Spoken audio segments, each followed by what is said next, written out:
Alright, here's this HD 28 that I'm working on, and what we're going to do now is fit it for Waverly tuners.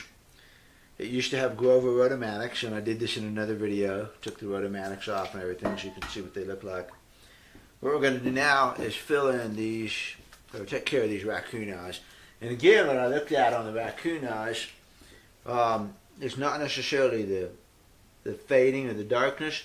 This one actually looks really good, but a lot of times there'll be the headstock will have faded. This will be dark underneath. Don't worry about that too much. That'll fade over time, and mostly what we're going to do is just make it look a little bit better. Don't leave it like that. You know, it's pretty easy to clean it up. So I get me some water. You don't need some water. 400 grit. This is 400 or 320 grit sandpaper. It's wet. Dip it in the water, and then all I'm going to do here is just go around in a little circle like this. Using my thumb to do this. I'm not level sanding it because I don't want to level sand it. All I want to do is take these dents away. They're right here. So I just get my thumb here and I go around in a circle with the circle I'm trying to sand off. And you can watch it and you can see that go away. That looks really good already. You see that? Let me change the camera angle just a little. Let's move over here just a little. Come off this angle. Of course, I'm the only guy in the shop doing this, you know, so you got to kind of deal with me a little bit here. Okay, let's look at it like that. And you can see the one next to it still got pretty good little ridge right there. Now, the fact that the finish is compressed right here. It's compressed, but it's not down to the wood. So that's going to let me take this little ridge down a little bit. If I have to, I'll put some super glue in there and then work on that. But I think this will go by itself. So again, wet sandpaper. Just kind of go around in a circle around this. I'm going to put a little bit of pressure back here where that ridge was. Too much, wipe it off, take a look at it. It's going pretty good. Focus back on that back ridge.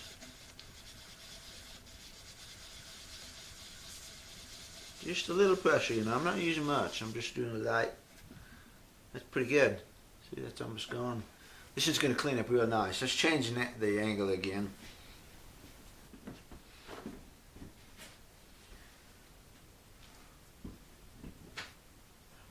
Okay, here's a different angle, and this way I think you can really see the ridges right there, as opposed to this one, which is now nice and smooth and flat. So again, wet sandpaper. With my thumb.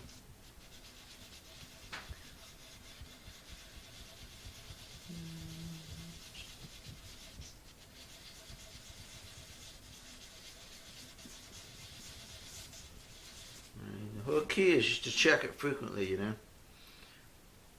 This is looking pretty good. You can see, I think you can see it here. A little bit of a shininess right there on the edge. And it just needs to come down a little bit more. It'll be there.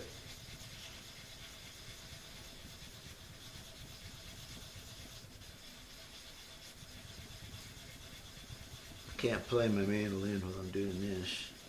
Not taking the bridge off.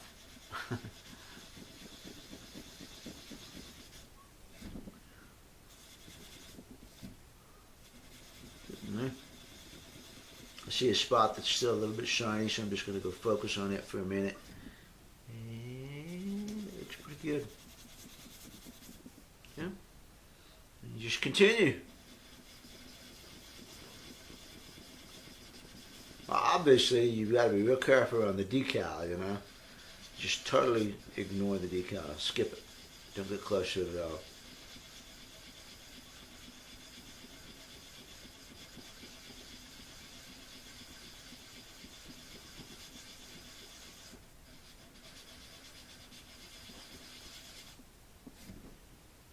Oh, that was nice. This headstock's in good shape. D28s, for some reason, seem to have more dents, like they put more lacquer on it than the 18s. 18s will always clean up really well. 28s frequently have pretty severe dents in them. This one's nice and clean. If I had a pretty bad dent, what I would do is come in with the Glue Boost super glue.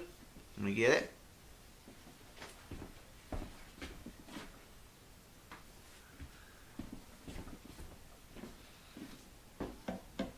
I would come in with the Glue Boost super glue. Oh, it's hard to get. There it is. That stuff. Good stuff. It's flexible. Sands off really nice, whereas regular super glue will sand off very hard. And this stuff will sand off real nice. I would put a little bit of that right up against that corner there that I needed to fill, let it dry, or use the accelerator, and then sand it down. And it'll merge in pretty good, especially if there's any finish that's flaking off or anything like that. Take care of that first before you hit it. This is a nice, easy job here. I wish they were all like this. I should have picked a harder one to do. That's nice. Very clean. I might come back and hit that one just a little bit more. There. I have never sanded through the finish. If I did, I'd just come back with a little Glue Boost and touch it up. Wouldn't be a big deal.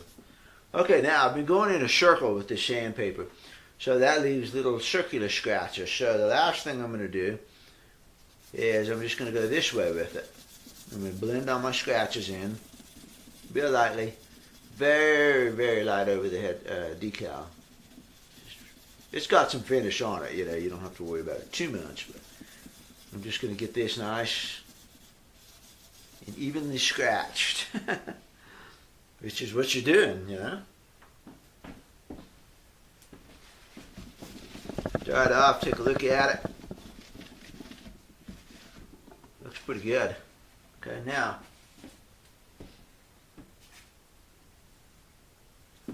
get these. Again, these are from Stu Mac, and these are their Tuck-Cut sandpaper. I can never remember which one is which. I gotta look on the back and see. This is the 2000. This is the 2000, the green one.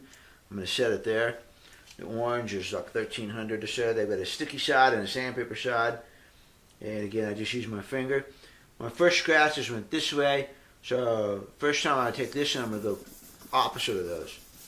Cross the decal just a little, very carefully. And what you're doing is just blending all the scratches in here. Not much. Just like that. That's all it takes. Come back with the 2000. Technically I ought to go in every single step, but I get tired of doing that. And you can still make it work. So I'm going to go this way. Add a little speed to it.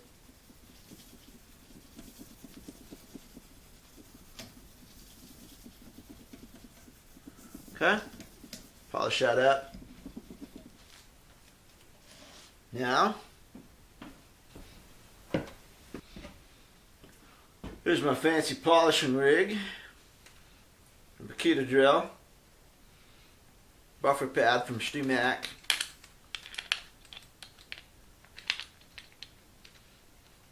Toss it in here. There we go.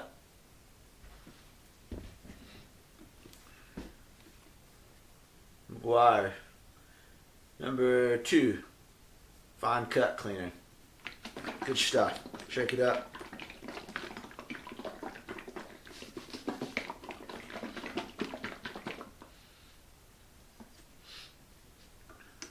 Make sure your vise is tight. A little bit down there. Smear it around. Smear it on there. Set your drill on high. And just in.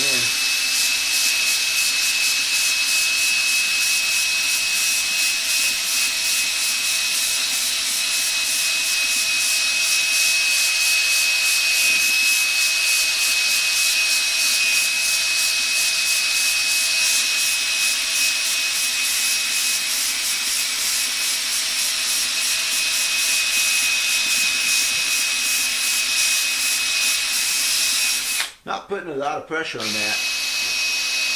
Touch up the sides a little.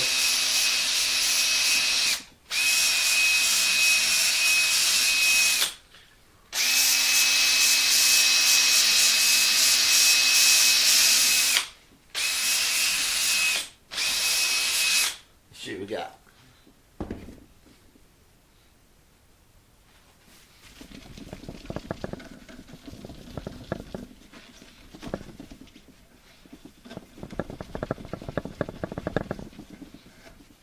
Okay, looks good. Nice and shiny. Looks like an old guitar now. And the raccoon eyes are almost totally gone. Let's move up and take a look at that from the top.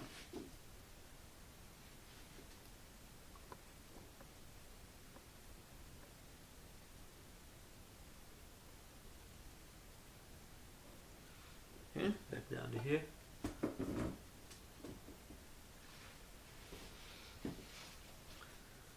Yeah, I'm going to clean that out.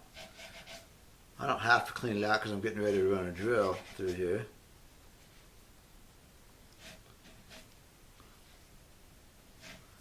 But I like to have it clean.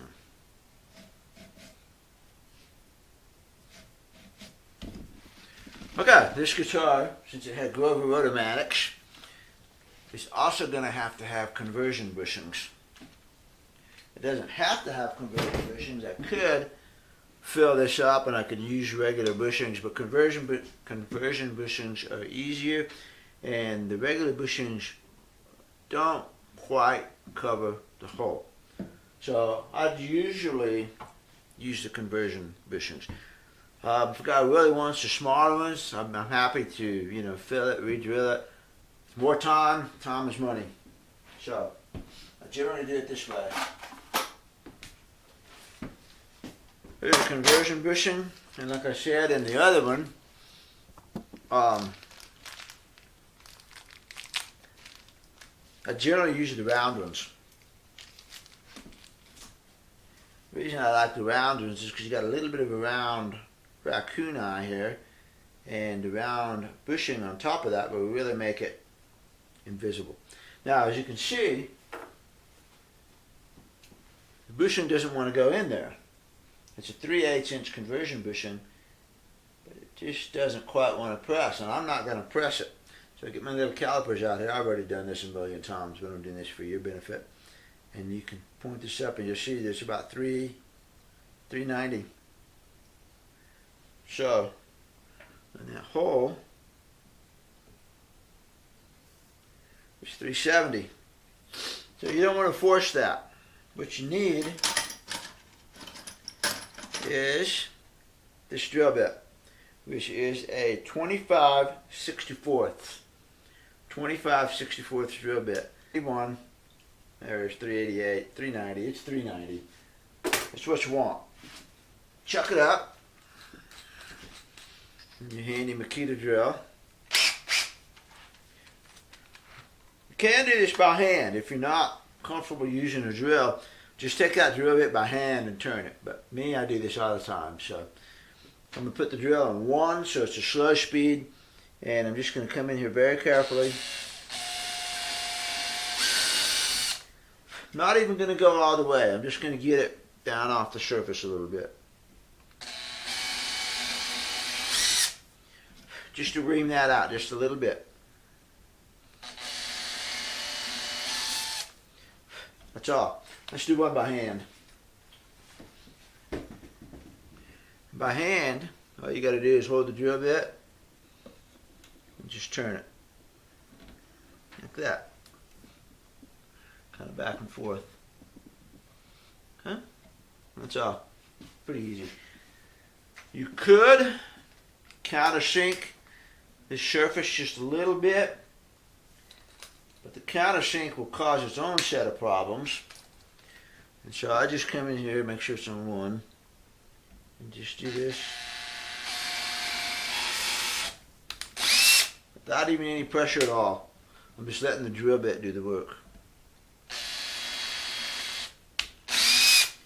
I also reverse the drill instead of trying to pull it out.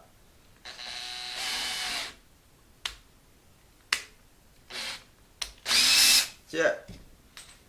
Put that up. Again, you have to be comfortable with your tools. If you're not comfortable with your tools, don't even attempt this. I'm just showing you how I earn my money. Now, I'm going to chest fit one of these. And see, it goes in quite a bit. Almost all the way down. Okay.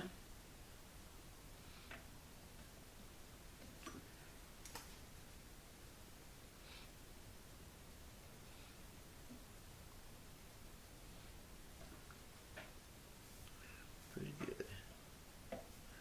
Alright, normally I'd move over to my work. Well, let's just, normally I'd move over to my workbench, but we can do this here. Okay, here we are on the other workbench. Took it out of the vise, and I inserted the grommets in here, and you can see they're just sitting a little bit high right now, just a little, right there. And what I'm going to do is I'm going to tap them in. Again, I'm pretty comfortable with this hammer. I use this hammer a lot. I do this a lot. If you're not comfortable with it, you press it in or do whatever you want to do. The trouble with the press is it's a lot of hands, so you got to have a backer on there, you got to have a plate on here, and you got to screw it in. You can't see what you're doing. I just do this. One thing you can do though is get a little block of wood like this, and you can put the little block of wood on your grommet like that. Its headstock is supported on this bag right here, and all I got to do is tap it in. No big deal. Dowel works too, I don't have a dowel around here. I don't know. Just tap it in.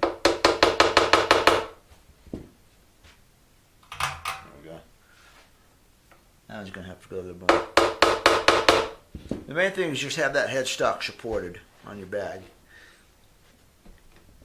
Support it real good. Right there. Get the camera on it. Right there. Use the plastic end.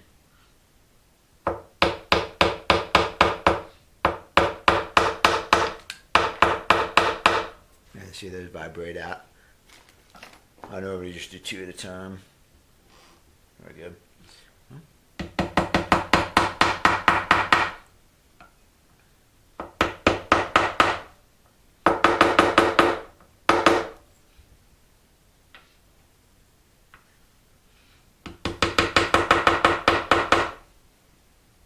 Good, nice and flush.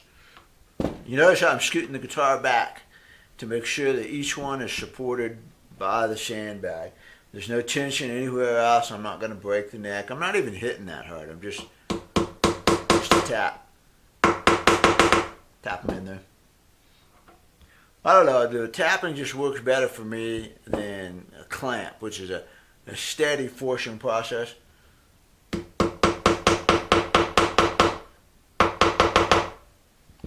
I also have a little bit more control if I see one of the sides that's high.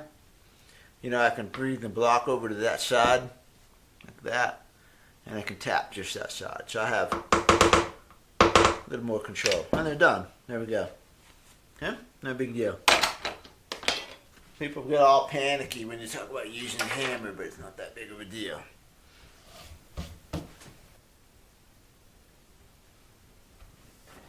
Alright, next step is to fill in the holes where the Grovers went. Now the Waverlys will fit into these holes. They'll be off just ever so much. I just like to fill them in so that I know that I have fresh wood to cut into. And this is a pretty easy process here. Again, find some super glue. Here it is. Find some super glue. Get yourself a little piece of wood, a little pad, something like that.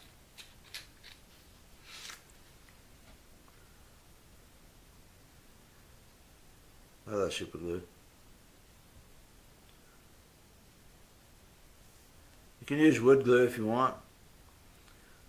Super glue just dries fast and hard, so I like it. Okay? Take a toothpick. Smear it. Don't drop super glue on the guitar. Drop it in there.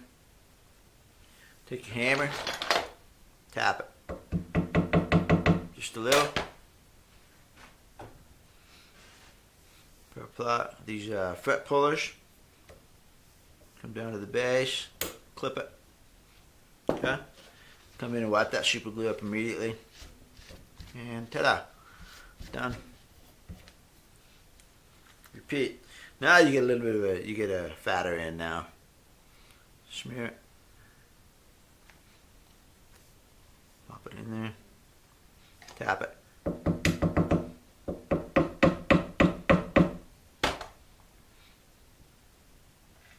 Got it. Pipe. Okay.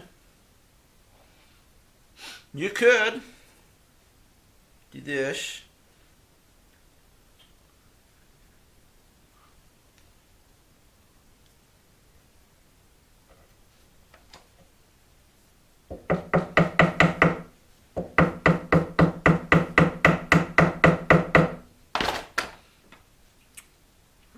Shoot a shot of that on it, but I don't want to.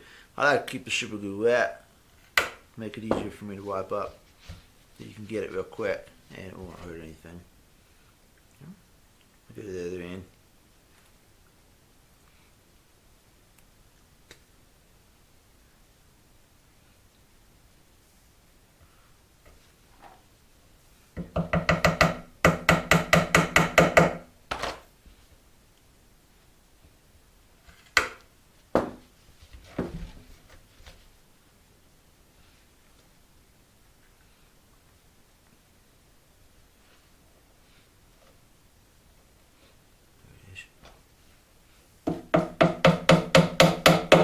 You can hear the pitch change as it bottoms out. Pop it up. Last one.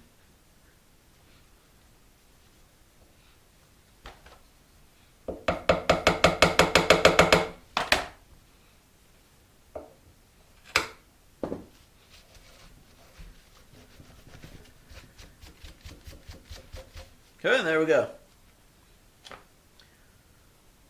Time I get my tours put up and get the rest of the tours out, it'll be dry, ready to go. Alright, here we are now, getting ready to put the screws in. And like I said a minute ago, I'm going to use the original Grover holes here to line up the tuners. You've got several ways to line up your, couple ways to line up your tuners. You can line them up this way. Let me get my ruler. So that the shaft runs along the headstock like this. You can do it that way. Then the shafts will come off perpendicular to the headstock. Or you can do it the way I prefer to do it, if I have my choice, and that is to line these up this way so that the shafts run straight across to each other. They'll come off of the headstock a little bit angled, but to me this looks better. It's also easier to do because you can do this and you just make the bases line up with your ruler and off you go. This actually is going to be, that's what this is going to end up being. You can see these holes line up really well right now. So, get my mark, my punch, my awl. This is what it's called. It's called an awl. See this thing? Scratch awl. Line that up with that hole. And punch a little hole right there. This will keep the drill bit from wandering. Okay? With that, take a drill bit. Here's your drill. Moving down into here. Get the depth of that screw. Don't go over. Now, if you watch this drill bit go around, I'll make a new mark for you. The way I do this, you can get fancy drill stops and all that kind of thing, but I just make a mark on the drill. See the drill? If you watch it, you can see the black mark going around right there. I've already marked this one, but I'm going to mark it again.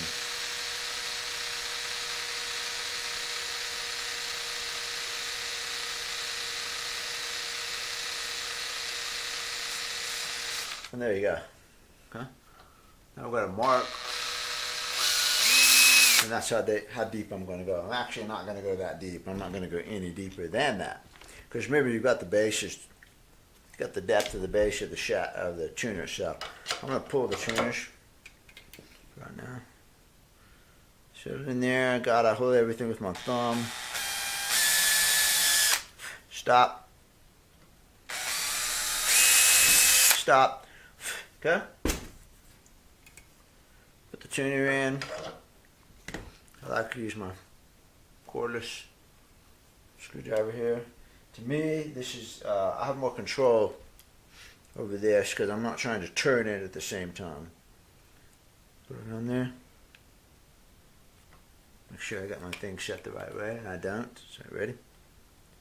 Make sure your screwdriver bit fits. Hold it in there. Hold it in with your finger so if it slips, you've got it. Okay. Give it a shot.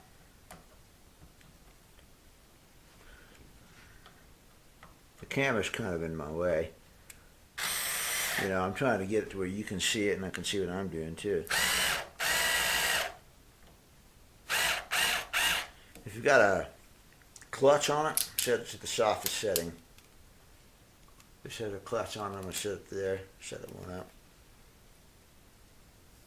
1 ounce, huh? What about this for? 1 season. Yeah, brace it with my finger. Pop it in. Don't tighten it real tight yet. I prefer to do the last tightening by hand. I use the mechanical thing to get it going, and then I do the last check by hand. Pop this one in.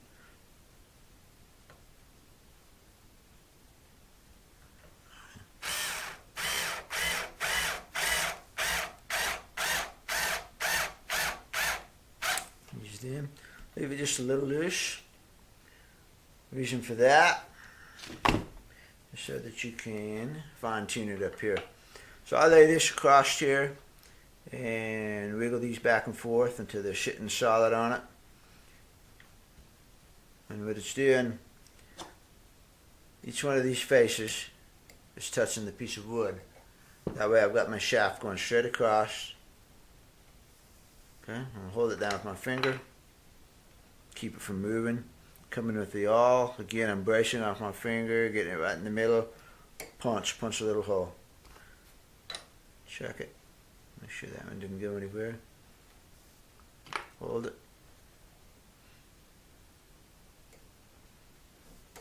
Punch. You can do all these while the tuner's in there. Make sure you can see your mark on the bit and stop just a little shy of it. And that's it.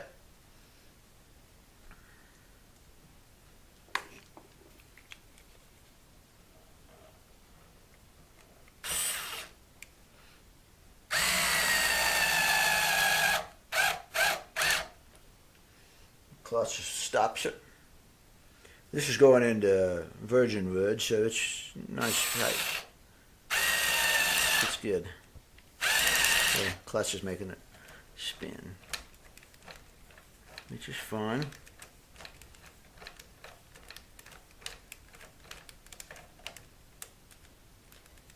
Okay. I can use this, actually do it by hand that way. That's what I like about these cordless screwdrivers. They do lock when you turn them. Okay, snug it. Snug it. Snug it. Okay. Got them. Check it. Turns freely. If it doesn't turn freely, you probably got some binding in there. It's always a good idea to actually check the tuners before you put them in there. Get the raw tuners out of here, which I didn't do. And it's not a bad idea to actually just turn the tuner. Make sure it turns. Waverly's can sometimes be a little stiff. One of them will be stiff, one of them will be loose. There's ways to adjust them. I'm not going to go into that here. So, okay, so there's your, you just repeat. And here's what it looks like from the front. And you can see I did a pretty good job of getting those raccoon eyes out. They're hardly visible. A little bit of discoloration as you get the light above there, but man, time you get strings on there and give it a little bit of age, give it a little time in the sun, that's going to disappear. This is a nice dark headstock too, so it made it easy to hide that stuff. With a lighter headstock and dark wings, it gets harder. But you can see now why I personally like to use the round grommets, because they do blend in really good with those round eyes. And, you know, they're really 50 style anyways. It also keeps people from looking at those hex nuts and trying to turn them with a wrench, which is the wrong thing to do, because you suppress fits, as you saw me when I hammered them in. So there's a set of Waverlys. It's going to look pretty good. Matches the headstock nice, huh?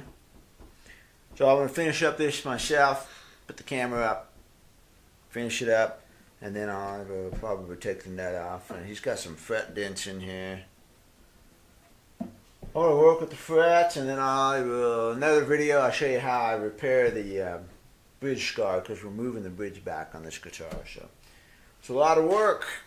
People are like, yeah, is my guitar ready yet? I mean, dude, it takes a lot of work.